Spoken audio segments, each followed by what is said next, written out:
the night before the spine challenger, and I am doing my final kit check, which I kind of imagined I would be doing months before this and practicing with it, but sadly it didn't really go that way. So I've just thought I'd run through what is going to be in my bag, and for the spine I'll be using a 20 litre Montane Dragon Pack. These are all on the mandatory kit list, so some of these I might start wearing, but it will be a hat and a buff. These are goggles and spikes. The weather forecast is looking good, so I'm not expecting to use those. I haven't put the heaviest ones in. We've got waterproof trousers on spare socks. I've got a spare base layer and a top and bottom.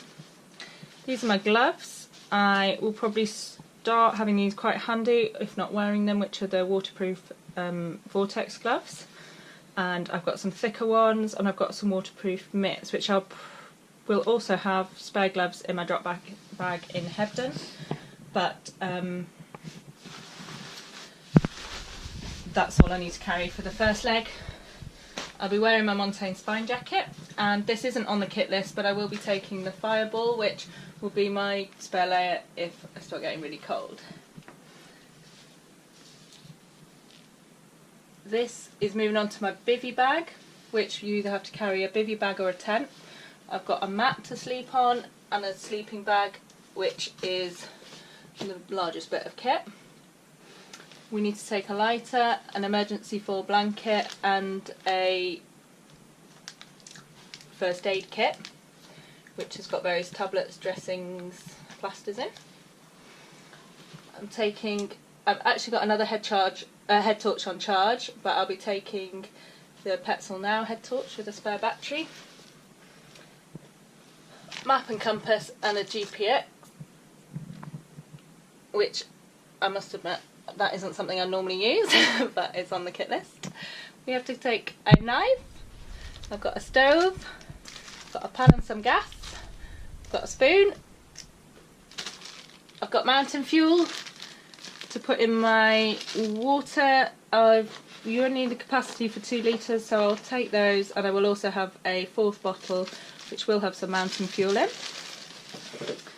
And we also have to start the race with 3,000 calories of food. So this for me will be a mixture of Cliff bars, and I've also got some Trek bars, so I do need to finalise that.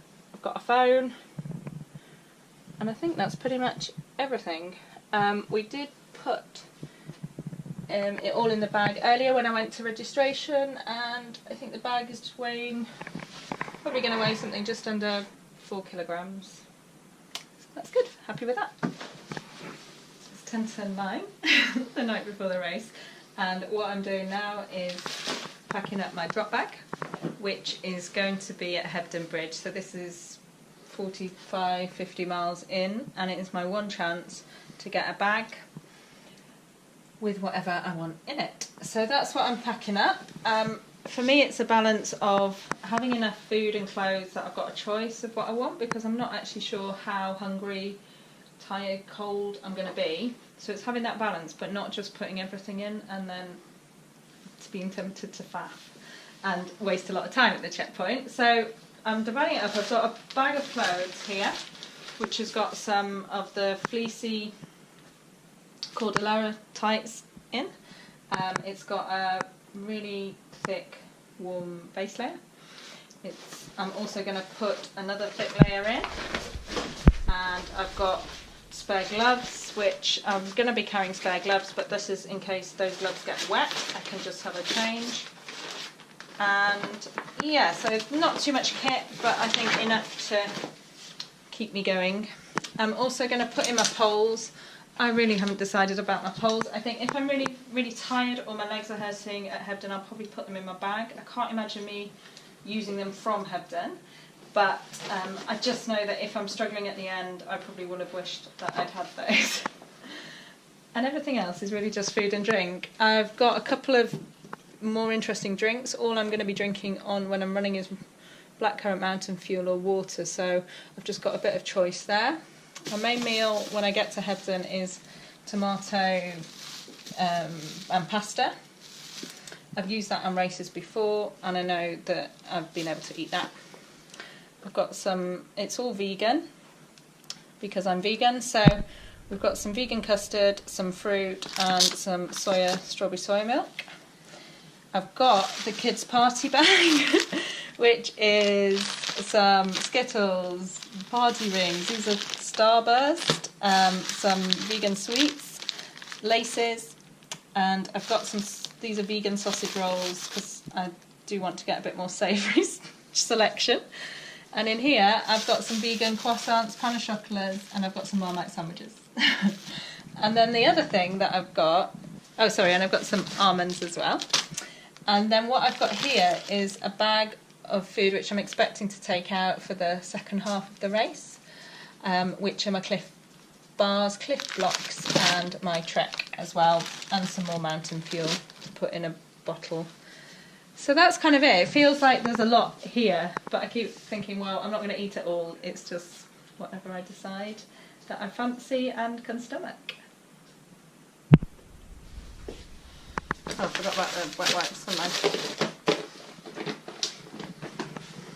cool. What do you think, Sherlock?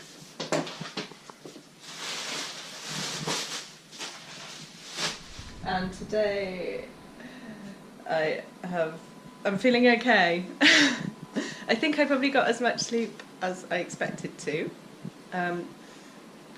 Probably about 5 hours, but it took me a little longer to get to sleep. And then I woke up about 20 to 5, which isn't that unusual, but normally I might go back to sleep for a little bit, and then it suddenly struck me that actually today you've got to get up and do a run, which isn't like your other runs.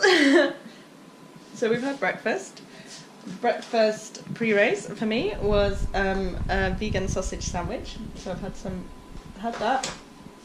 I've had a coffee. I've got a peppermint tea to take with me. I just thought I'd let you know what I'm wearing to start. The forecast looks good.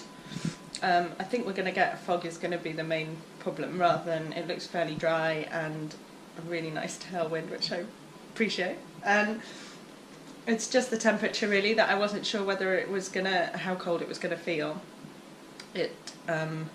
Yeah, I've kind of seen different things on the weather forecast. So what I'm going to start with is a long sleeve tech t-shirt, a Montane Alley hoodie and my Montane spine jacket. I am just wearing kind of normal trail tights at the moment, but that's the bit that I'm not sure about. So I've got thicker tights at Hebden in my drop bag, and I'm also going to take some thicker tights to the start because I'm just not sure. See what I feel like when I get out the car at Edel.